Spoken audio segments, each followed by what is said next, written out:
Ma'asyiral muslimin yang dirahmati oleh Allah Subhanahu wa taala, kita kembali di segmen yang ketiga ini masih di dalam pembahasan pengaruh kemaksiatan.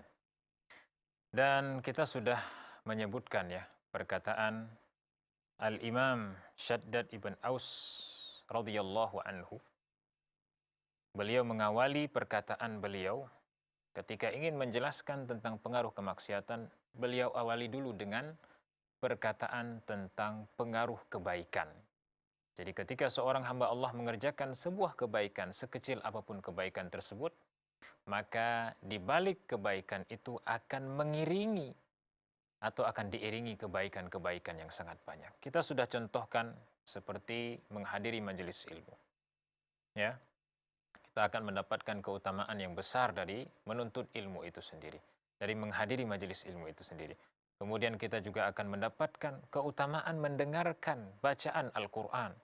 Kita juga akan mendapatkan keutamaan yang ketiga, yaitu keutamaan membaca salawat kepada Nabi Shallallahu Alaihi Wasallam. Sudah kita sebutkan, orang yang bersalawat kepada Rasulullah satu salawat, ya, khususnya ketika disebutkan nama Rasulullah Sallallahu Alaihi Wasallam, kita disunahkan untuk bersalawat kepadanya Sallallahu Alaihi Wasallam. Maka apa yang didapatkan? Dia akan mendapatkan dari satu salawat yang dia ucapkan, ya, salawat atau 10 salawat. Allah akan bersalawat kepadanya 10 kali. Jadi maksud Allah bersalawat kepadanya 10 kali adalah Allah Subhanahu wa taala akan melimpahkan kepadanya rahmat, kemudian pengampunan, kemudian kemuliaan dan keberkahan dari Allah Subhanahu wa taala. Bayangkan satu salawat yang kita ucapkan khususnya ketika disebutkan nama Rasulullah SAW, maka kita akan mendapatkan pengampunan dari Allah. Kita akan mendapatkan rahmatnya Allah. Kita akan mendapatkan keberkahan dari Allah Subhanahu wa taala dan kita akan mendapatkan kemuliaan dari Allah Subhanahu wa taala. Sebagaimana hal ini disebutkan oleh para ulama di dalam kitab Zadul Masir. Kemudian ada juga yang mengartikan maksud salawat Allah kepada hamba yang bersalawat kepada Rasulullah Sallallahu Alaihi Wasallam adalah Allah Subhanahu Wa Taala akan memberikan kepadanya taufik atau hidayatut taufik. Untuk apa? Untuk mengeluarkan hamba tersebut dari gelapnya kemaksiatan, dari gelapnya kesesatan, menuju kepada cahaya petunjuk yang terang benderang.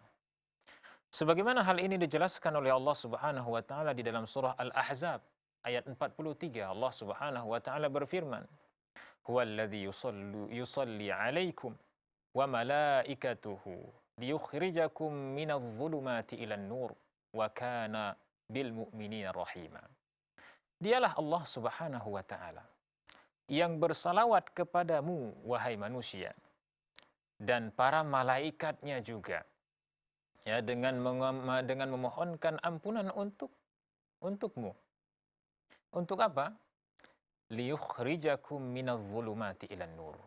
Agar Allah Subhanahu wa taala mengeluarkan kamu dari kegelapan atau dari gelapnya kesesatan, gelapnya kemaksiatan menuju cahaya petunjuk Allah yang terang benderang, yang menghilangkan kegelapan kemaksiatan itu sendiri, yang menghilangkan kegelapan kesesatan itu sendiri. Wa kana bil mu'minina rahima. Dan Allah Subhanahu wa taala adalah zat atau Tuhan yang maha penyayang kepada orang-orang mukmin. Ma'asyiral muslimin yang dirahmati oleh Allah Subhanahu wa taala, jadi luar biasa keutamaan dari bersalawat, khususnya ketika kita hadir di majelis ilmu. Pastinya kita akan banyak bersalawat kepada Rasulullah. Karena di majelis ilmu termasuk di antara tempat yang banyak disebutkan nama Rasulullah, khususnya ketika disampaikan hadis-hadis Rasulullah Sallallahu Alaihi Wasallam. Maka kita akan mendapatkan keutamaan yang banyak dari salawat itu sendiri. Kemudian keutamaan yang lainnya ketika kita menghadiri majelis ilmu, kita akan mendapatkan kebaikan yang sangat banyak. Di antaranya adalah kebaikan dari mengucapkan salam kepada sesama muslim. Kaum muslimin sekalian, pastinya Ketika kita hadir majelis ilmu, kita akan bertemu dengan saudara-saudara kita seiman dan seagama. Ya, dan pastinya salah satu di antara syiarul Islam, syiarnya Islam, akan ini termasuk di antara sunnah yang terlupakan mungkin ya, adalah mengucapkan salam kepada sesama muslim, baik yang dikenal maupun yang tidak dikenal.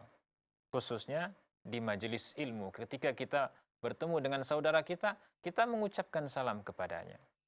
Kaum muslimin sekalian, ketahuilah bahwasanya salam, ucapan salam itu termasuk di antara amalan terbaik di dalam Islam. Termasuk di antara amalan terbaik di dalam Islam. Sebagaimana Rasulullah Shallallahu Alaihi Wasallam dalam sebuah hadis dari Abdullah bin Amr radhiyallahu anhuma, bahwasanya ada seorang lelaki yang bertanya kepada Nabi Shallallahu Alaihi Wasallam. Apa pertanyaannya? Dia bertanya, ayyul Islam khair. Dia bertanya apa? Ayyul Islam khair. Apakah ada amalan di dalam Islam yang paling baik? Atau amalan terbaik apakah? Atau apakah amalan terbaik di dalam Islam? Ya, apakah amalan terbaik di dalam Islam? Maka Rasulullah Shallallahu Alaihi Wasallam bersabda, tut'imut ta'am. Ya, beliau Shallallahu Alaihi Wasallam bersabda, tut'imut ta'am, yaitu salah satu di antara amalan terbaik di dalam Islam adalah memberikan makan kepada orang yang membutuhkan, kepada tetangga kita yang mungkin membutuhkan makanan atau bantuan dari kita, kita berikan bantuan tersebut berupa makanan kepada orang tersebut. Ya, dan kepada fakir miskin yang ada di sekitar kita. Kemudian amalan yang kedua yang Rasulullah sebutkan di dalam hadis ini yang diriwayatkan oleh Al-Imam Bukhari dan Muslim adalah wa taqra'us salam ala man 'arafta wa man lam ta'rif. Jadi keutamaan ataupun amalan kedua yang Rasulullah sebutkan di dalam hadis ini yang merupakan amalan terbaik di dalam Islam adalah mengucapkan salam kepada orang muslim, kepada sesama muslim, baik muslim tersebut kita mengenalinya, yang kita kenal, maupun orang muslim yang tidak kita kenal. Jadi kaum muslimin sekalian, ini termasuk di antara sunnah yang banyak dilupakan oleh kaum muslimin, yang banyak ditinggalkan oleh kaum muslimin. Bahkan, ya, atau padahal amalan ini merupakan amalan terbaik di dalam Islam. Apa itu? Mengucapkan salam kepada saudara sesama muslim, baik yang kita kenal, ya, maupun yang tidak kita kenal. Ketahuilah, ini merupakan amalan yang sering kita lakukan di dalam majelis ilmu.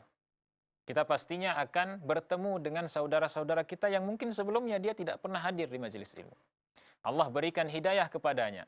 Kemudian Allah menggerakkan hatinya untuk hadir di majelis ilmu. Kita pun akan bertemu dengan saudara-saudara kita yang baru hadir di majelis ilmu. Kemudian kita mengucapkan salam kepadanya, ya, yang belum kita kenal sebelumnya.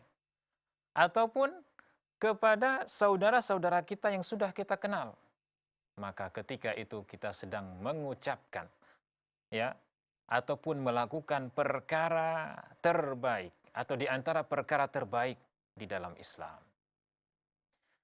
Kemudian kaum muslimin yang dirahmati oleh Allah Subhanahu wa taala, contoh selanjutnya dari kebaikan yang akan kita dapatkan, ya, ketika kita menghadiri majelis ilmu adalah tersenyum, atau kebaikan atau keutamaan tersenyum kepada sesama muslim. Ma'asyiral muslimin yang dirahmati oleh Allah Subhanahu wa taala, ketahuilah bahwasanya senyum kita, ya, senyum kita berupa gerakan muka, ya, atau bibir kita itu merupakan sebuah amalan yang bernilai pahala di sisi Allah Subhanahu wa taala. Sebagaimana hal ini dijelaskan oleh Rasulullah sallallahu alaihi wasallam di dalam sebuah hadis yang dihasankan oleh Asy-Syaikh Albani. Rasulullah sallallahu alaihi wasallam bersabda, "Tabassumuka fi wajhi akhika shadaqah." Rasulullah bersabda, senyummu di hadapan saudaramu, ketika kita bertemu dengan saudara sesama muslim, maka itu bernilai sedekah di sisi Allah Subhanahu wa taala. Insyaallah kita akan kembali setelah jeda yang satu ini.